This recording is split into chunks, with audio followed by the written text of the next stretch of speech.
Ok. Donc, bonsoir à tous, merci de vous être connectés. Comme l'a dit Fanny Thénard tout à l'heure, le webinaire est enregistré pour qu'il puisse être réutilisé ensuite par d'autres confrères. Donc, ce webinaire qui est intitulé Refus scolaire anxieux entre dans le cadre de l'expérimentation EcoGPSy, dont le docteur Quintin et moi-même faisons partie. Donc, je vais me présenter quand même brièvement. Je suis docteur Anne Plagnard, je suis installée dans la Loire et je suis un médecin généraliste. Stéphanie, je ne sais pas si tu te présentes maintenant, peut-être aussi? Oui, bonsoir à tous. Bon, Stéphanie Quintin, moi je suis psychiatre libérale et pédopsychiatre et je travaille à la Croix-Rousse à Lyon. Voilà, donc je pense que nombre d'entre vous connaissent l'expérimentation EcoGPSy, qui est une expérimentation de télésupervision entre médecins généralistes et psychiatres sur la région Auvergne-Rhône-Alpes. Au fur et à mesure d'avancée de cette expérimentation, on s'est rendu compte que les médecins généralistes avaient une envie de connaissance, d'approfondir leur capacité en psychiatrie. On s'est proposé d'organiser des webinaires sur différents thèmes. Le premier, donc, est ce soir. On est très contente de pouvoir vous le présenter. Il va se dérouler donc une première partie où je vais présenter moi un cas clinique réel de ma patientèle qui peut se rapprocher du thème du refus scolaire anxieux. Et ensuite, le docteur Stéphanie Quintin va nous parler au niveau diagnostic, au niveau prise en charge thérapeutique. Et après, nous prévoyons un petit temps de questions. Quand on a préparé, on s'est dit que ce thème était très, très vaste, très grand, qu'une heure c'était peut-être court, mais on tient à ce que ça soit contenu dans une heure, parce que ça rentre pour nombre d'entre nous, la fin du cabinet et un retour à la maison ou ailleurs, pas trop tardif. Donc on arrêtera volontairement à 21 heures. Et si jamais il y a besoin de continuer, qu'on n'a pas pu répondre à assez de questions, on peut éventuellement prévoir un deuxième temps de webinaire si c'est nécessaire. Voilà. Fanny, vous pouvez mettre la diapo? Oui. Oui, alors je tiens à préciser qu'avec Anne, on a quand même essayé de respecter la forme de la télésupervision de EcoGPSy, c'est-à-dire qu'on n'a pas travaillé les interactions autour du cas clinique volontairement. Pour permettre une interaction peut-être plus spontanée et plus souple. Voilà. Il y a quelqu'un qui fait remonter qu'il y a de l'écho. Je pense qu'il faut que tout le monde éteigne son micro, à part nous deux qui parlons pour l'instant. C'est bon. Fanny, si vous pouvez mettre la diapo peut-être du cas clinique maintenant. Voilà, alors le cas sur lequel nous allons particulièrement travailler et échanger ce soir, c'est le cas de Mia. C'est une jeune fille qui a 17 ans. Elle est enfant unique et elle vit, il y a uniquement une petite faute de frappe, elle vit chez ses parents. Elle est actuellement en bac pro pressing. Ce sont des études qui ne lui plaisent pas du tout, qui lui ont été un petit peu imposées. C'est une famille que je suis, moi, en tant que médecin généraliste traitant depuis plusieurs années. Il y a un antécédent de dépression sévère chez sa maman, qui avait eu également un épisode délirant aigu pour lequel je l'avais fait hospitaliser il y a plusieurs années sur demande de tiers contre son gré. Voilà, moi je suis le médecin traitant depuis 10 ans, donc je l'ai connue, elle avait 6-7 ans environ. Et la maman donc de Mia passe très régulièrement au cabinet pour demander des consultations en urgence pour sa fille, le plus souvent pour des douleurs abdominales, parfois parce qu'elle n'arrive pas à se lever, qu'elle est trop fatiguée. Elle vient très souvent, elle sait l'heure à laquelle j'arrive à mon cabinet, elle vient très souvent avant pour m'attraper avant que vous commenciez, docteur, comme elle me dit, et qu'il faudra vite venir à la maison parce que Mia va pas très bien. Donc, on l'a reçue souvent. Elle demande des justificatifs d'absence. C'est quelque chose qui l'inquiète beaucoup. Elle a peur, du coup, que la maladie de sa fille qui entraîne des absences scolaires, c'est des retombées, bien sûr, sur les études de sa fille, mais également au niveau de l'académie et un petit peu en arrière-fond de se dire, est-ce qu'on va pas me l'enlever parce qu'elle manque trop l'école? Est-ce qu'elle risque pas d'être placée? Voilà, donc cette situation de douleur a amené à plusieurs consultations depuis 4, 6, 7, 8 ans peut-être même, plusieurs certificats, des absences qui ont pu aller jusqu'à 3 semaines, donc c'est long. Lors des examens, des consultations, quand je reçois Mia, c'est une jeune fille qui répond peu aux questions, qui est assez introvertie, qui rougit facilement. mais qui à chaque fois reconnaît assez facilement qu'elle n'a pas envie d'aller à l'école, qu'elle n'aime pas bien. Elle dit ne pas être harcelée, qu'elle a des amis, mais elle n'a pas envie d'aller à l'école. La pathologie donc, se présente quand même au départ sous une manière physique. Elle dit qu'elle a mal au ventre. Donc, inévitablement, on a fait des examens biologiques, des échographies répétées. À un moment, on avait évoqué de l'endométriose, on a évoqué des troubles digestifs. Tout revient toujours normal. Et les choses ont été prises en charge aussi au niveau du collège et du lycée, où il y a eu un effort important pour essayer quand même d'adapter les horaires de cours pour qu'elles viennent quand même participer et qu'on ne se retrouve pas dans une déscolarisation. Voilà, la prise en charge n'est pas tout à fait satisfaisante et c'est pour ça donc je voudrais faire appel au docteur Quintin qui est pédopsychiatre et pour voir quelle prise en charge on peut proposer au niveau du diagnostic, à quel moment on peut évoquer éventuellement un refus scolaire anxieux et sortir de la pathologie physique pure. Voilà. Bon, alors déjà, pour préciser les choses, le refus scolaire anxieux, c'est pas une pathologie définie en tant que telle, elle rentre pas dans les classifications DSM. Voilà, il s'agit plutôt d'une situation un peu complexe qui regroupe un certain nombre de tableaux cliniques, des situations souvent psychopathologiques complexes avec sur le plan individuel, un certain nombre de problématiques et sur le plan familial, souvent aussi une dynamique particulière. Il y a aussi souvent une problématique éducative sous-jacente. Bon, on en parlera un peu après. Donc, il y a une définition qui avait été proposée par un neuropsychiatre psychanalyste qui s'appelle Aruria Guerra, qui est malheureusement décédé, qui disait qu'il s'agit d'enfants et d'adolescents qui, pour des raisons irrationnelles, refusent d'aller à l'école et résistent avec des réactions d'anxiété très vives ou de panique quand on essaie de les forcer. Voilà. Donc ça, c'est un peu un cas un peu typique. C'est vrai que tant qu'ils sont en âge, on va dire, de vie scolaire primaire, on peut encore un peu, sur le plan physique, les contraindre, c'est-à-dire que voilà. Mais dès qu'arrive le moment du collège et du lycée, c'est plus compliqué. Donc, ils arrivent un petit peu plus à s'échapper de tout ça. Donc, pour reprendre des questions brèves, Anne, par rapport à tout ça, oui, ben, là, un petit tableau sur la prévalence, vous voyez, il y a une impression très forte de forte augmentation. Je ne sais pas comment vous le dire, mais c'est vrai qu'on est un peu envahi. Dans l'expérimentation éco-GEPSI, on a choisi de parler de ce thème-là parce que 4 situations sur 5 qui m'ont été formulées étaient liées à ce type de situation. Voilà, alors avec des formes parfois symptomatiques, mais parfois des formes beaucoup plus intenses, avec des refus complets. Bon, Mia étant un peu grande, effectivement, il y a un refus qui est quasiment complet là. Bon, pour revenir sur les causes, bon, il y a plusieurs causes, je vais dire sociétales. Je crois que les histoires de confinement, déconfinement pendant la pandémie de Covid, ça a permis en fait aux enfants de coller à ce symptôme-là un peu plus facilement. Et ça a fait un petit effet de halo autour des troubles anxieux, etc. Et ça atteint beaucoup plus facilement l'école, d'autant que le président de la République a lui-même dit et invalidé la scolarité en présentiel dans sa qualité première pour les enfants. Puis bon, la numérisation de la vie aussi est un peu en cause. Et puis après, tous les phénomènes sociaux autour, dont on ne retiendra pas aujourd'hui là-dessus. Ça refait de l'écho. Merci à tout le monde de couper les micros.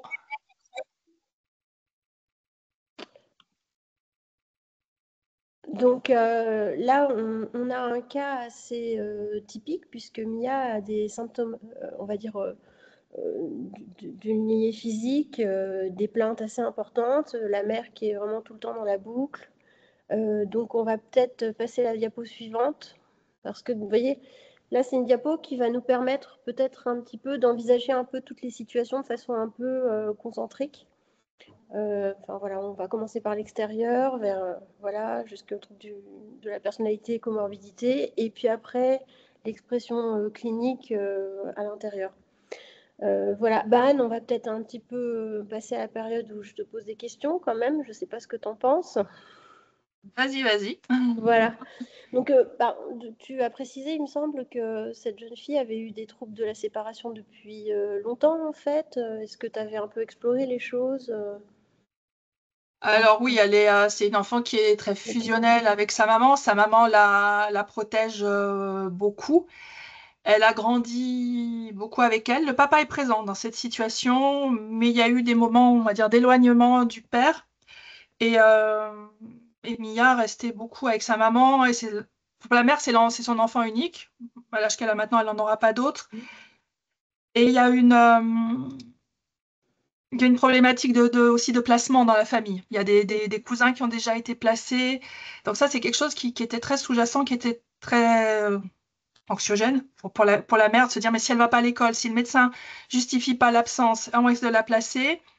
Mais à la fois, elle voulait la protéger du milieu scolaire. Il y a toute cette situation, ouais, un petit peu mêlée. Si ça répond Ouais, suffisamment à ouais. ta question. En même temps, on se dirait qu'à 17 ans, il y a peu de chances qu'elle soit placée, hein, on va être clair. Euh, c'est un peu une surprotection, hein, je pense à ce concept de famille claustrophile, c'est-à-dire l'idée que l'extérieur est dangereux, alors pour diverses raisons. J'imagine que tu as des idées, cette maman qui est malade, qui a elle-même probablement un vécu de séparation vis-à-vis de son enfant, non? Oui, comme je disais tout à l'heure en début, elle a été hospitalisée elle a quelques années aussi sur demande de tiers Mhm. sur un épisode délirant aigu. Elle a été suivie en psychiatrie également. Après, elle va beaucoup mieux sur ce côté-là maintenant. Mhm. Mais Alors c'est vrai que là, on est dans une situation où il y a à la fois les prémices d'une claustrophilie familiale, une pathologie intrafamiliale, une situation assez typique. On disait souvent avant, c'est un cas assez typique de refus scolaire anxieux où l'enfant reste à la maison et, entre guillemets, surveille un peu son parent. Il y a un trouble de la séparation qui apparaît, là, évident en fait. Donc c'est vrai qu'il faut peut-être, enfin je ne sais pas ce que tu en penses, tu dis elle rougit facilement, elle a du mal à parler d'elle, un peu peut-être de la lexitimie, des choses comme ça. Euh, il y a une problématique d'individuation qui n'est pas bien mise en place, enfin l'individuation n'est pas bien mise en place chez jeune fille, non? Enfin, c'est ça, elle n'est pas trop sujet de la situation, c'est sa mère qui porte les plaintes, on est d'accord? hmm. Ah oui, oui, tout à fait. Et puis c'est compliqué d'entrer en contact directement avec elle. En grandissant, elle me connaît bien maintenant. Elle commence un petit peu à pouvoir exprimer. Par exemple, typiquement, ses études de pressing, ça ne l'intéresse pas et ça, elle a pu me le dire clairement. Mais elle sait pas trop ce qu'elle veut faire. Mhm. Elle est pas, Ouais, se laisse porter, quoi, on va dire. elle a du mal à être sujet, à être dans un Mm. désir. Oui. Mhm.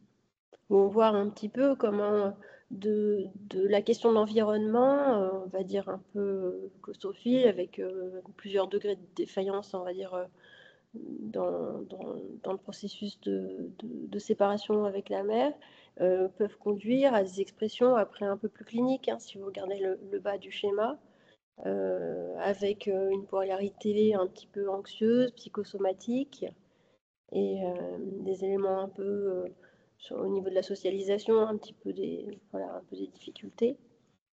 Voilà. Alors, on parlait de harcèlement scolaire, ça peut évidemment être favorisant, mais c'est enfin, c'est souvent une surinterprétation des choses. Enfin, ça favorise en fait cette situation d'individuation, on va dire, un petit peu difficile, le manque d'estime de soi et l'incapacité à répondre à des contenus assertifs. Par contre, en fait, elle finit quand même en bac pro pressing. Est-ce que tu as une idée s'il y avait des troubles des apprentissages, des choses comme ça, sous-jacentes? Ce qui a été rapporté, c'est qu'elle a toujours des grosses difficultés scolaires, Mhm, mais dont la mère avait du mal à faire la part entre ouais, un trouble des apprentissages et la répercussion des absences scolaires répétées. mhm, Mais je pense réellement qu'il y a Ouais, qu'il y a eu un trouble des apprentissages qu'on n'a peut-être probablement pas assez exploré à l'époque. Parce qu'on était totalement, comment dire, au tout début, on était focalisé sur sur ces douleurs abdominales. Parce qu'elle arrivait avec des tableaux parfois un petit peu bruyants. Et puis ce Oui, je côté suis d'accord. très affolé de la maman à 7h45 devant le cabinet. On se dit, mon Dieu, qu'est-ce qu'elle est en train de faire? Il faut qu'on l'intègre dans le programme du matin, même si on est déjà bien rempli et tout ça. Et je pense que pour nous, pour nous les généralistes, hein, je sais qu'il n'y a pas que des généralistes connectés ce soir, mais c'est à quel moment on s'arrête dans ces recherches sur le somatique, les échos, est-ce qu'on monte jusqu'aux avis spécialisés? Ça, c'est difficile de passer la main à un psychiatre, un pédopsychiatre, en se disant ben, peut-être qu'on n'est pas sur quelque chose de somatique, mais sur quelque chose de psychologique. Et oui, puis ça occulte tout et du coup, on peut pas travailler la séparation, on peut pas travailler la question du désir chez cet enfant, elle peut rien travailler. Elle est tout de suite dans un truc très fusionnel avec sa maman qui porte ses symptômes. Oui. Bon, ben, on peut quand même aller du côté des troubles des apprentissages, ça mange pas de pain. Moi, j'en ai eu quelques-uns, là, des grands hein, qui avaient en fait des dyslexies vraiment assez importantes, dyslexie dysorthographie, qui étaient vraiment pénalisantes. Et les prendre en charge, ça a toujours été bénéfique. Après,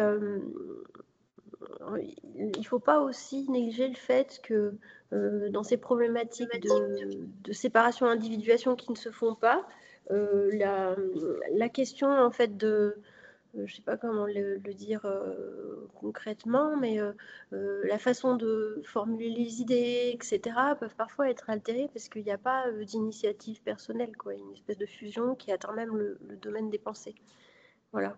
Et comment dire, se séparer peut être très culpabilisant pour l'enfant, en fait, dans ces problématiques où les enfants ont vu des parents très fragiles, ou en situation de fragilité. Et ça peut mettre assez longtemps à se, à se guérir, enfin ou à s'ouvrir, on va dire plutôt. Voilà.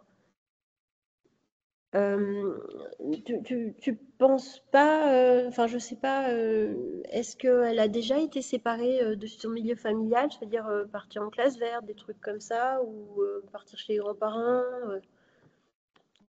est-ce que tu sais un petit peu, Anne? Je crois très peu. Parce que les Mm, grands-parents habitent juste à côté et je crois pas mhm, qu'elle y aille. mhm. Euh,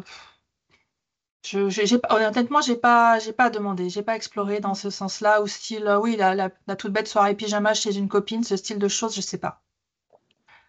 Bon, Je sais souvent, pas, c'est c'est quelque des chose. enfants qui partent pas, enfin, qui ne font même pas ce genre de choses.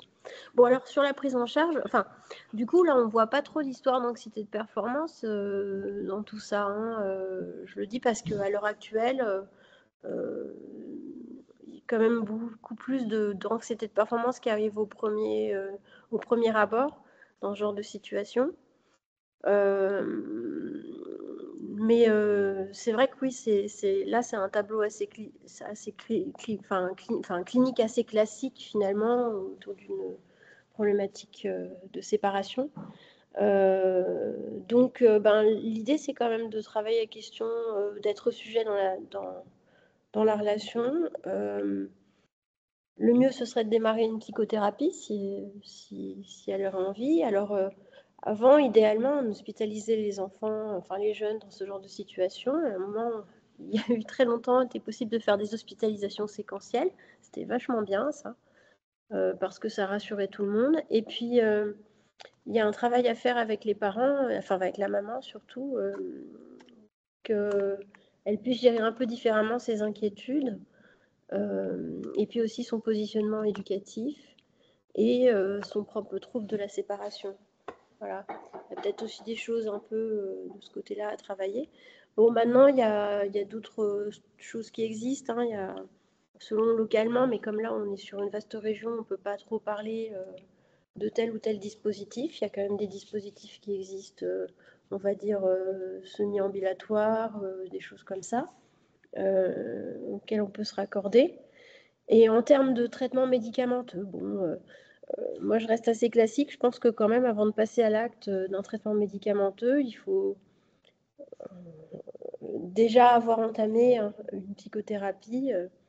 Euh, Voilà, alors le mieux, là, il y a mon parcours psy, mais bon, 12 séances, ça va peut-être pas le faire. Mais c'est vrai que l'idée, ne serait-ce que de recevoir la maman régulièrement pour reparler avec elle de son positionnement, ce serait bien. Et puis cette jeune fille de temps en temps, ce serait bien aussi. Enfin, très régulièrement, je veux dire, plutôt de temps en temps, ce serait bien. De façon séparée, tu entends, toi. Ben, moi, je Bah, c'est pas pense. évident de faire sortir la maman dans ce cas-là, hein. Mm. Bah, c'est-à-dire qu'il faut arriver à faire en sorte que la jeune, elle soit sujet de Mm. sujet, en fait, voilà, et qu'elle soit pas comme une espèce de, de tentacule de sa mère. Enfin, je sais pas comment le dire autrement. Parce que on voit bien ces jeunes, ils animent leurs parents en général. Il y a quelque chose un petit peu comme ça. Après, je sais pas Et comment vous qualifiez ça en psychiatrie, j'ai jamais vraiment posé la question. Mais moi, je trouve qu'elle est encore très bébé, quoi. Pour suivre d'autres patients de 17 ans, là, c'est d'autres problématiques qu'on rencontre. Elle, on a l'impression qu'elle a plus 11-12 ans, quoi. Mm, mm. Et ça, c'est compliqué, je Tu vois, trouve aussi, de faire grandir.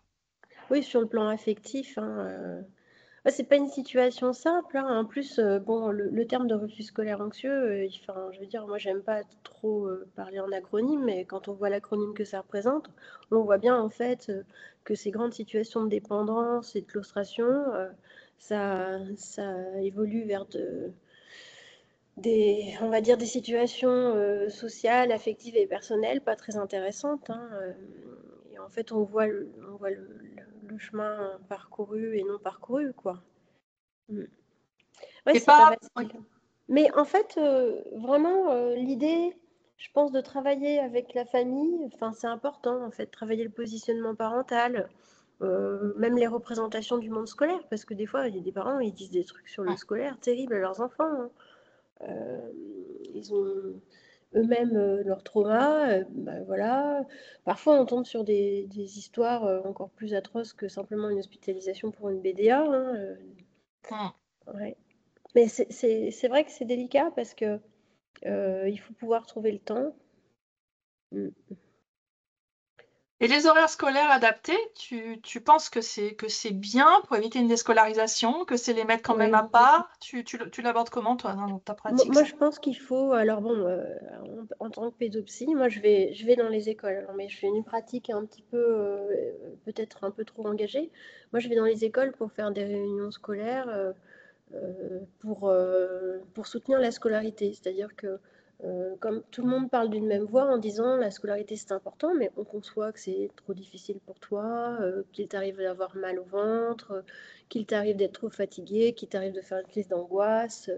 Ou voilà, donc on aménage le contenu de la scolarité, la temporalité, les interventions en classe, parfois même pas de notation quand il y a beaucoup d'angoisse de performance. Et le fait que voilà, tout le monde parle un peu de cette même voix, qu'on recrée une espèce de communauté éducative qui vient un petit peu étayer celle des parents, enfin celle défaillante des parents, parce qu'il y a quand même un peu de défaillance. Il y a des familles où il est hors de question que les enfants n'aillent pas à l'école, et ben ça arrive quand même moins facilement un refus scolaire anxieux dans ce genre de famille. Puis il y a une permissivité quand même, hein, familiale. Dès qu'elle a un peu mal au ventre, paf, un pet de travers, on n'y va plus, quoi, hein. Mm. Et Ouais, c'est ça. alors je regarde les questions en même temps, mais Oui, moi aussi, voilà. je t'aime. Donc l'idée de soutenir un maintien dans le milieu scolaire, c'est important parce que le décrochage complet, c'est toujours très difficile. Et puis il y a une espèce de mémoire de forme. Après, ça met toujours 6 mois pour se résoudre, c'est impossible. On s'acharne, après on met en place des traitements et tout ça, c'est un peu voilà. Donc il faut dès le départ déjà proposer des aménagements. Alors sur le plan de certaines académies, il y a des dispositifs alors, propres à chaque académie, hein. Alors, plus ou moins heureux, avec des protocoles qui existent déjà, par exemple dans l'Isère. Je crois que c'est dans l'Isère, oui. Il y a un truc vraiment bien qui existe, avec, voilà, on protocolise les choses. Si l'enfant est trop fatigué, pouf, on lui propose 15 jours de repos, puis après tu reviens, puis on revient comme ci, on revient comme ça. Donc il faut quand même privilégier la rescolarisation à tout prix. Ouais. C'est protocolisé par des PAI ou par, Alors c'est par même quoi? plus que ça, c'est un dispositif, alors, le nom m'échappe en l'ISER, parce que ça, je parle de l'ISER parce que j'avais trouvé ça vraiment bien. J'ai eu une situation, mais c'est un enfant qui a un trouble du spectre autistique, et tout s'était mis en fait, en fait, tout était déjà prépensé, c'était vraiment bien. Je ne saurais pas comment ça s'appelle, mais je pense que les enseignants, enfin les infirmières scolaires sont au courant, en fait. Je pense qu'il faut beaucoup dialoguer avec les infirmières scolaires, alors tout en étant assez mesuré dans ce qu'on dit, parce qu'il y a des choses qu'on ne peut pas dire, évidemment. La question d'une aide éducative, ça peut être intéressant. Bon, bah, 17 ans, laisse tomber, parce que là, le temps que ça se mette en place, elle aura 18 déjà. Il y a des process aussi de soutien des jeunes mineurs, des jeunes majeurs, enfin des futurs jeunes majeurs, avec des appartements éducatifs, des choses comme ça. Ça peut être bien de soutenir ça. Euh, Il y a plein de choses parce qu'elle a 17 ans, hein. Moi, je parle de ça parce qu'elle a 17 ans. Et c'est vrai que je lisais l'autre jour un article sur ces jeunes qu'on appelle, je crois, les NEET, parce qu'elle a tout pour devenir un peu ça, enfin, j'imagine, hein. C'est ces jeunes qui sont sans scolarité, sans stage et sans emploi, qui sont de plus en plus nombreux dans la société. Et c'est vrai qu'on en parlait le jour, Anne, comme ça, au pied levé, mais elle a tout pour être comme ça. Et le fait que l'on soit dans une société très protectrice socialement, ça améliore en fait le pronostic pour ces jeunes-là. On pourrait penser, à contrario, qu'ils pourraient s'enferrer dans des phénomènes comme ça de, de claustration ou de renfermement en dehors, euh, en dehors de tout cadre classique. Mais en fait, ça les protège parce qu'ils, au contraire, ne se marginalisent pas trop. Mais voilà. Ah oui, on n'a peut-être pas précisé qu'en fait, le scolaire, la plupart du temps, c'est quand même pas trop l'enjeu, hein. C'est quand même vraiment un déplacement sur le scolaire d'une problématique. Voilà. Oui, alors, une question de Gaëlle, voilà. Oui, il faut passer par les protections de l'enfance. Oui, il y a des dispositifs. Alors, c'est très variable d'un endroit à l'autre. Par exemple, à Lyon 4, les assistantes sociales de secteur proposent souvent un foyer avec des appartements qui est situé dans le 6e à Lyon, qui est vachement bien. Mais c'est vraiment très, très dépendant. Je pense qu'il faut un peu se renseigner. Malheureusement, ça, c'est une question de réseau et de localisation. J'imagine que en Savoie, c'est pas la même chose qu'à Lyon. Il y a une consoeur aussi qui parle de la question de l'information préoccupante. C'est Ah. compliqué de signaler, genre des familles qui nous font confiance pour expliquer le problème. C'est vrai que c'est pas évident de faire appel aux services sociaux. Alors, bah, de toute C'est façon, compliqué. bon, honnêtement, à quoi ça va mener? Il vaut mieux que la famille demande une aide éducative elle-même, que nous, on fasse une information préoccupante, parce que là, en l'occurrence, une information préoccupante, tu vois plus la gamine.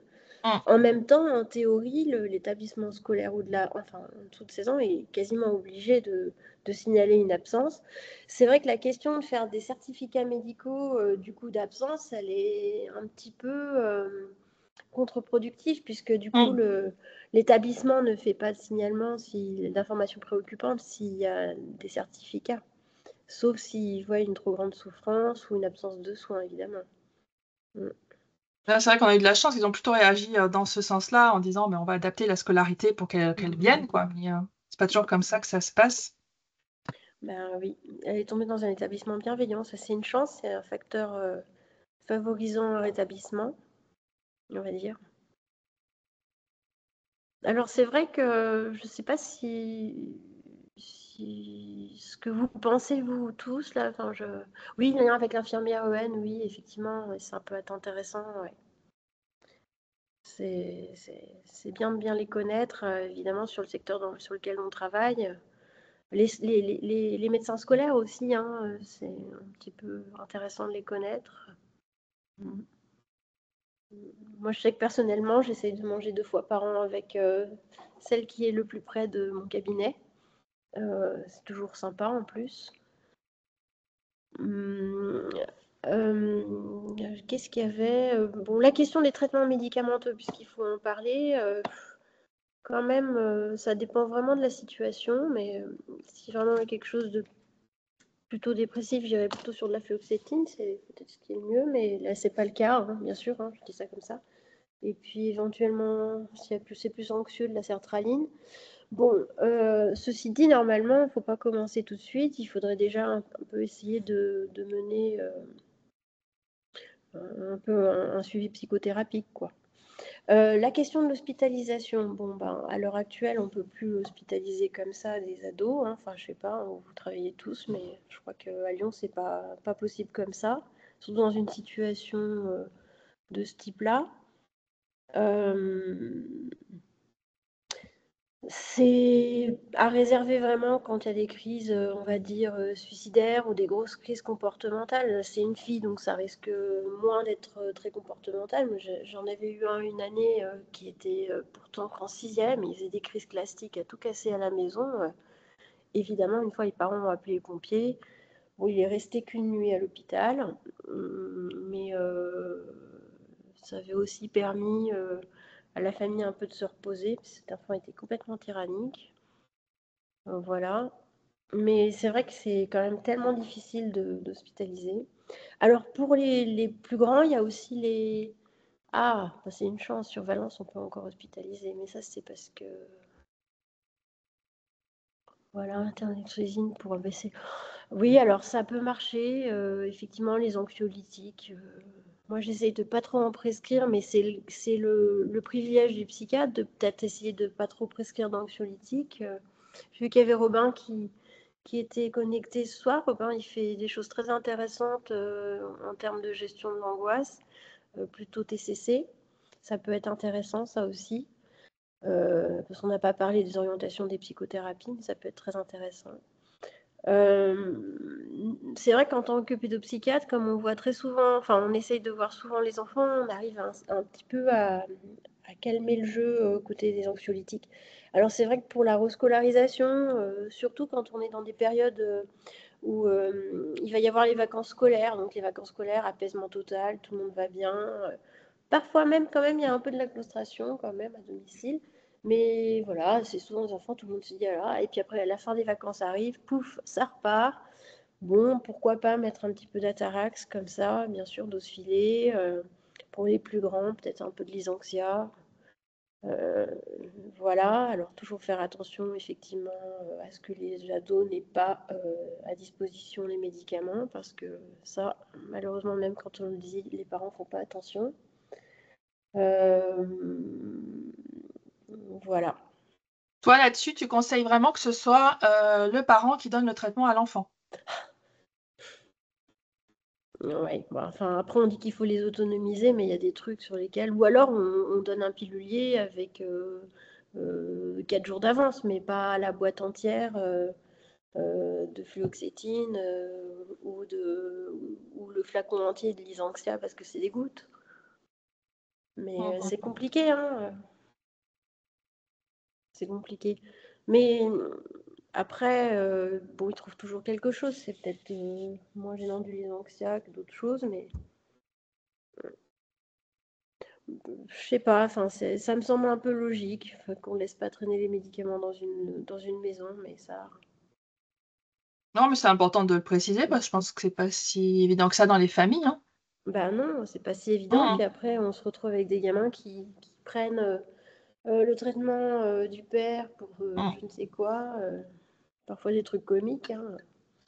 Une fois, j'ai une gamine, elle avait pris la pilule de la mère, quoi, en pensant que c'était des vrais médicaments. Enfin, tout le monde avait bien rigolé, mais enfin, sur le coup. Voilà. Bon, bah, il y a le Doliprane. Alors là, le Doliprane, de toute façon, ils vont en acheter carrément tout seuls. Donc, ça sera assez fort. Mais c'est vrai qu'après, on n'a pas exploré, on n'a pas parlé de ça, si elle était suicidaire ou pas. Mais je pense que ça, tu lui avais demandé, hein. Ça fait partie de la Non, non. base. Non, non, elle est pas. Je pense pas qu'elle le soit. Mm. Non, non. Je vais pas. Je m'en souviens pas si je lui ai posé directement la question. Bah, c'est pas évident quand les questions sont posées, c'est souvent la mère qui répond. Donc, faut l'emmener un Alors, petit peu à l'écart et voilà. T'as d'autres questions, tu as vu, je sais oui, pas oui, dans le oui, cadre. j'ai vu Oui. trichotillomanie, oui, bah, Je me rappelle plus dans l'exemple ce qu'elle avait, effectivement. Ça existe, hein, il y a des cas comme ça, effectivement, avec des troubles anxieux, avec des trucs un peu spécifiques. Moi, en ce moment, là, par exemple, j'en ai un qui a un énorme trouble de l'affluence. Donc, il payait de façon assez, voilà. Et sinon, enfin, alors, du coup, non, moi, j'ai une population un peu différente. J'ai beaucoup d'enfants autistes. Alors, j'ai beaucoup d'enfants autistes en refus scolaire anxieux. Alors, ça, c'est un peu différent. C'est une cas clinique un peu. C'est une situation clinique un peu différente parce qu'il y a d'autres problématiques. Mais c'est vrai qu'il peut y avoir un peu des manifestations comme ça anxieuses, un peu spécifiques. Voilà, ou des phobies. Alors, phobie, ouais, des espaces clos, phobie de ci, des chiens, des machins. Voilà, des enjeux comme ça qui peuvent apparaître. Est-ce que ça vous parle, tout ce dont on parle? Est-ce que vous avez beaucoup de situations? Parce que, en fait, ça part de la situation où un gamin commence à dire qu'il a la migraine, mal au ventre, avant d'aller en cours, à des situations, on va dire, plus radicales, d'absentéisme. Alors, Gaëlle, cela justifie une prise en charge? Non, pas toujours une prise en charge médicamenteuse. Les TCC, ça marche bien, mais souvent, il faut quand même une psychothérapie plutôt psychodynamique pour essayer de comprendre ce qui se joue. Alors, il y a trop de questions, là, on n'arrive plus à Il y a la question de Claire Sorel, là, au-dessus de celle de Gaëlle, dans le Oui. cadre de troubles du sommeil. Tu la Ah oui, vois, liée à l'anxiété scolaire. oui, alors bon. Si on en vient à prescrire quelque chose, je ne sais pas ce que vous prescrivez. Alors moi, j'ai tendance à essayer de ne pas prescrire les choses, à plutôt essayer de proposer un peu des trucs type relaxation et compagnie. Mais c'est vrai qu'après, jamais d'hypnotique. Voilà. Euh, Au niveau de la relaxation, tu conseilles les applis Oui, ça marche bien, des choses simples. hmm. Ou alors, bon, si on tombe vraiment sur des jeunes qui sont complètement dans une inversion jour-nuit, des trucs comme ça. Alors, bon, il y a la mélatonine, des trucs comme ça. Récemment, je prescris un peu de myocérine chez les grands adolescents. Alors oui, plusieurs situations avec des refus de prise en charge psychothérapique. Alors bon, alors c'est comme dans les mutismes, hein, souvent, s'ils ne sont pas pris en charge, eh ben, il faut les laisser se démerder. Comme ça, vous ne faites pas de certificat, pas de prise en charge, pas de certificat d'absence, parce que en fait, sinon, vous cautionnez le système familial, voilà, où la scolarité est dépréciée, où il n'y a pas, où la question de la séparation ou de l'investissement du monde extérieur n'est pas investi pour l'enfant. Et donc, il vaut mieux effectivement dire, moi, si vous acceptez pas la prise en charge que je vous propose, c'est ce qui est recommandé de faire, et ben, vous débrouillez, voilà, et ils seront bien obligés un jour. Malheureusement, il y a des situations où on ne peut pas avoir accès aux enfants. Et alors vous retrouvez, nous, ils viennent en libéral ou même en CMP, ils viennent puis ils ne reviennent plus. Des fois, on n'a pas assez de matériel pour faire une information préoccupante ou quoi que ce soit. C'est pour ça qu'il vaut mieux.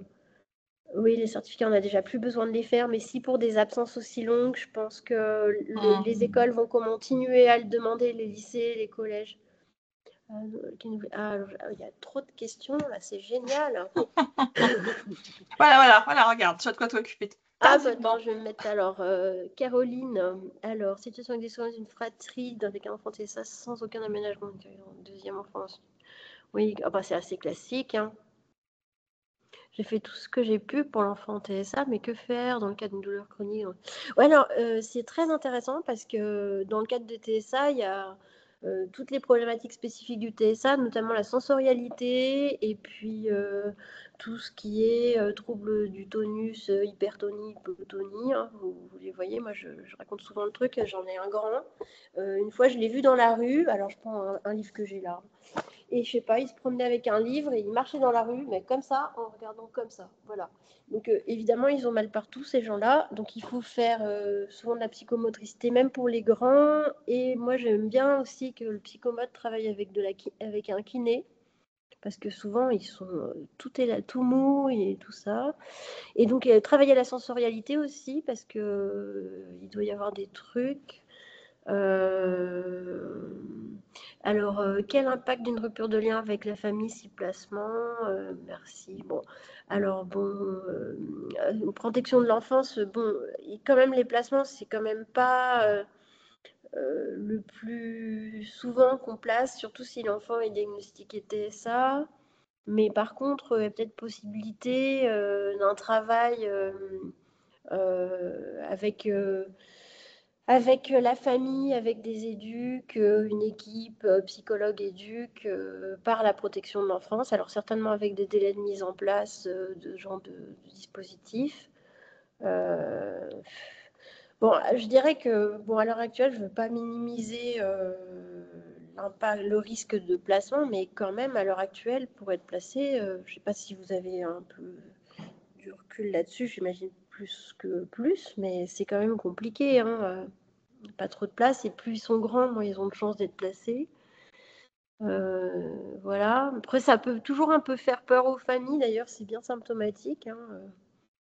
Madame Français, prise en charge psycho, Il y a je une veux question bien. sur le CNED aussi. Qu'est-ce que tu en penses, ça, des enfants qui Ah, vont plus en cours et qui, du euh, coup, vont être scolarisés à distance? alors on va y venir. Alors, Oui, tu vas y venir, pardon. bon, déjà pour ton bac pro pressing, à mon avis, il n'existe pas de CNED, hein, c'est pas possible. Non. Non, mais il y a quelqu'un, un confrère ou une consoeur là qui pose la question à d'autres Ouais, 14 ans qui ne voulaient ouais. plus aller à l'école, mais va parfaitement Alors, bien. alors les prises en charge psycho, oui, c'est vrai que c'est mal remboursé, c'est pas remboursé. C'est vrai que, alors bon, il y a quand même, vous avez quand même peut-être encore possibilité d'avoir recours au secteur infanto-juvénile. Il y a les 12 séances de mon parcours psy. Bon, ça va pas mener loin. Oui, c'est vrai que c'est compliqué. Accès à un pédopsychiatre, oui, c'est vrai que c'est compliqué. Après, par exemple, cette jeune Mia, elle a 17 ans, elle pourrait avoir accès quand même à un psychiatre adulte, je pense, qui pourrait accepter de la prendre en charge. Voilà. Oui, il y a trop peu de psy conventionnés. Ben, oui, on peut les comprendre. Pourquoi, hein, le CMP, ben, bien sûr, le secteur infanto-juvénile. Et oui, 8 à 9 mois de délai, bien sûr, mais que dire? Nous n'avons ni psy au CMP, enfin, ni kiné disponible. Non, mais il n'y a plus rien chez vous, hein, c'est encore pire que pire, là. Hein, complètement surbooké. Bah oui, mais ça... Alors, qu'est-ce qu'on fait? Parce que c'était le sens de ma première question. Est-ce que vous avez l'impression qu'il y en a beaucoup dans votre patientèle, des gamins comme ça, des situations même de plus petits, ou c'est... ou pas? Enfin, voilà. De moins en moins, vous en avez de moins en moins. Alors, on peut demander... Ah oui, la PCO, d'accord. Ça répond là. Ah oui, ça s'appelle la désertification, ouais. Il y en a peut-être, si on les compte, il y en a peut-être pas tant que ça, hein, mais je pense que c'est des consultations qui nous sont difficiles, Ah oui, c'est dans sûr, hein. lesquelles on se sent pas forcément toujours à l'aise dans la prise en charge. Je pense que c'est pour ça aussi que tu as été sollicité, toi, là-dessus. Il me semble que la question de comprendre ce qui se passe, ça permet aussi de poser peut-être un peu plus précocement euh, des petites actions qui vont dans le sens de la séparation. Je ne sais pas si je suis claire, et de l'individuation, c'est-à-dire plutôt toujours s'adresser à l'enfant plutôt qu'aux Mm. parents quand on voit des situations qui sont un peu à risque. Pas tant de situations sévères. Oui, mais en fait, le symptôme rupture avec le scolaire est un petit peu comme le retrait social, un symptôme avéré enfin, qui se généralise dans la société, hein, ça c'est sûr. En fait, je ne sais pas comment l'expliquer, je vais essayer de vous l'expliquer comme ça. Enfin, moi, comme je le perçois, auparavant, il y avait une forme d'opposition chez les enfants qui allait dans l'ordre du trouble à l'ordre public, hein. Ils cassaient des trucs, ils faisaient un petit peu de délinquance, des petits trucs, voilà, bon, voilà. Bon, maintenant, je veux dire, la société ne tolère plus trop ces choses-là, et puis elle n'est même pas assez solide pour supporter ça. Après, le domaine des idées, hein, je veux dire, est-ce qu'il n'y a pas beaucoup d'adolescents qui sont sur... Enfin, si, il y en a quand même, hein. qui se confrontent aux idées. Et puis maintenant, les enfants, ils sont dans le domaine fictionnel et du coup, comment voulez-vous ils sont à la maison avec des familles qui ont même peur, hein. Je pense que dans vos campagnes, on a encore des enfants qui se promènent seuls dans la rue, qui vont acheter le pain, etc. Moi, chez moi ici, j'en vois rarement. Les familles sont hyper protectrices, etc. Et du coup, les enfants, s'ils veulent s'opposer, ils ont que les parents et l'école. Donc, je ne sais pas comment le dire, ils sont un petit peu... euh, voilà. Voilà, bah oui, c'est exactement ça, hein. Il y a quelques-uns de jeunes adultes bloqués, les parents, etc., sont aussi bloqués, hein, avec des fugues, voilà. Voilà, une espèce de claustration dans la société. Et du coup, pour s'opposer, il y a les parents, l'école, hein. Donc, le symptôme atteint l'école. Alors, la question que tu posais, Anne, parce qu'il faut qu'on en parle, c'est la question du CNED. Bon, la question du CNED. Déjà, d'une part, il faut avoir conscience du CNED. Il faut pouvoir le mettre en place parce qu'il faut aussi que les parents soient quand même un peu là pour aider les gamins, sauf chez les gamins qui ont des niveaux scolaires suffisants, on va dire. Bon, il faut savoir que le CNED, c'est un établissement scolaire et qui ne publie pas ses résultats au bac, hein. De mémoire, je crois que je les ai jamais vus. On ne peut que les estimer et c'est pas brillant. Ça, si c'est pour dire les choses. Donc c'est compliqué. L'interface, elle s'est beaucoup améliorée. L'interface de travail du CNED s'est beaucoup améliorée, mais il n'y a aucune complaisance. Et chaque fois qu'il a été nécessaire, enfin dans ma pratique, de faire des aménagements de scolarité du CNED, c'était compliqué et quasiment pas fait. Oui, la LD, oui, la LD, la RQTH, c'est pris en compte, bien sûr. S'il y a des troubles type... je lis au fur et à mesure les questions parce que ça défile tellement que je n'arrive pas à les suivre toutes, hein. Oui, là, dans les cas, si vous avez des troubles, on va dire, troubles thymiques, troubles anxieux sévères, on peut demander une ALD. Le refus scolaire anxieux en tant que tel, c'est pas une pathologie dans le DSM, hein, donc il faut demander pour d'autres motifs. Et une RQTH, c'est vraiment une situation un peu difficile, hein. Par exemple, pour cette jeune, ça pourrait être possible, mais ce serait un peu l'enferrer quand même dans un système délétère, hein. Voilà. Donc le CNED, honnêtement, je crois que ça marche que sur des gamins qui sont vraiment bien outillés, qui n'ont pas de problème d'apprentissage, des déficits attentionnels, avec un cadre familial quand même un petit peu préservé, des parents qui ont eux-mêmes un investissement du scolaire. Sinon, oui, ça marche, mais c'est compliqué, quoi. Il y a tout ce qu'on appelle l'APAD et les SAPAD aussi, qui peuvent être intéressants pour la rescolarisation, on n'en a pas parlé. Donc ça se fait sur certificat médical et demande des parents. Donc c'est des heures de cours individuels. Dans l'idée, pourrait même avoir lieu APAD. Alors ça s'écrit APADHE ou SAPAD, ça dépend des endroits. C'est voilà exactement APAD comme ça. Ah oui, il y a l'addiction aux écrans.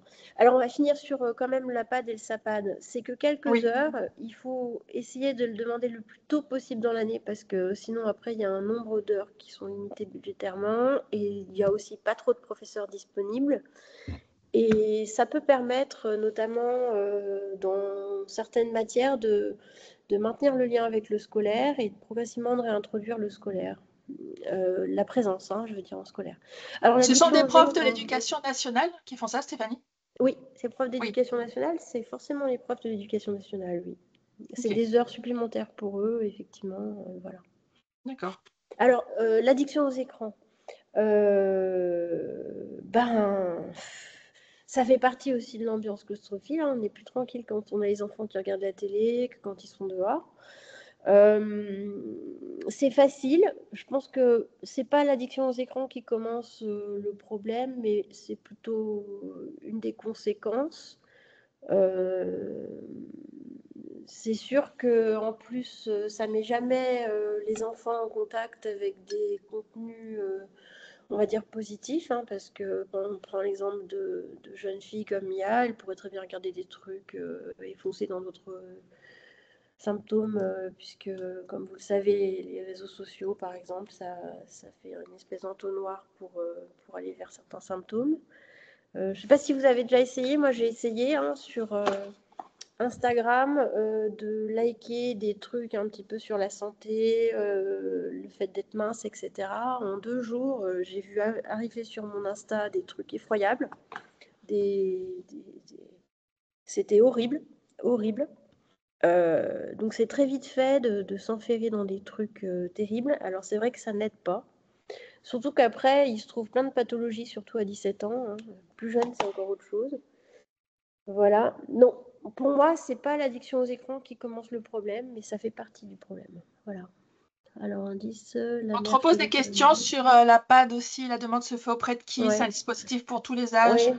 Alors, la PAD, je demande, oui, c'est possible pour tous les âges, oui. Enfin, pas la maternelle, bien évidemment, mais bon, on est un peu. Alors, au primaire, on a rarement besoin de ce genre de choses parce qu'on peut encore contraindre les enfants, ils sont encore petits. Voilà, accompagnement pédagogique, c'est bien, c'est trouvé. L'école à la Alors, maison aussi. Quelqu'un qui oui, demande. ben La mère fait l'école après, à la maison, ça semble bien fonctionner. bah oui, mais ça semble bien fonctionner sur le plan scolaire, mais après sur le plan social, on maintient une claustrophilie. Il y a des écoles aussi un peu particulières, Montessori, tout ça. Bon, souvent, en général, au bout d'un moment, on est obligé de retourner dans le système classique. On n'est pas dans un pays où on a comme ça de l'enseignement à domicile, hein. C'est pas une tradition dans notre pays. C'est toujours un peu suspect. Je ne saurais pas quoi en dire. Mm. Bah, c'est quand même assez contrôlé, il me semble. Ben oui, en plus, hein, faut se plier à un certain nombre de choses, puis ça n'a pas le vent en poupe, hein, effectivement. Une ou deux dernières questions peut-être, parce que j'ai un petit œil sur l'horloge. Oh là là, mais c'est déjà. Oui, c'est passé vite. Est-ce que vous avez d'autres questions?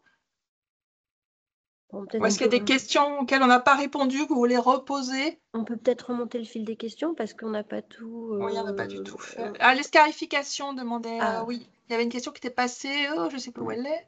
ah oui, il y en a, oui, parfois, oui. C'est sûr, c'est des manifestations très adolescentes. Bon, je sais pas comment vous les gérez en médecine générale. Euh, Somme toute, bien sûr, faut toujours induire l'idée que bah, il faut soigner ces scarifications. Je crois qu'il ne faut pas non plus négliger une part d'agressivité et tentative de, je sais pas comment le dire, comme ça rapidement en 2 minutes, de, de- d'agressivité vis-à-vis du parent, hein. Vous avez souvent des parents qui vous disent mais qu'est-ce qu'il m'a fait alors que bon, c'est pas eux qui l'ont fait, donc on revoit encore un peu ces problématiques comme ça de fusion.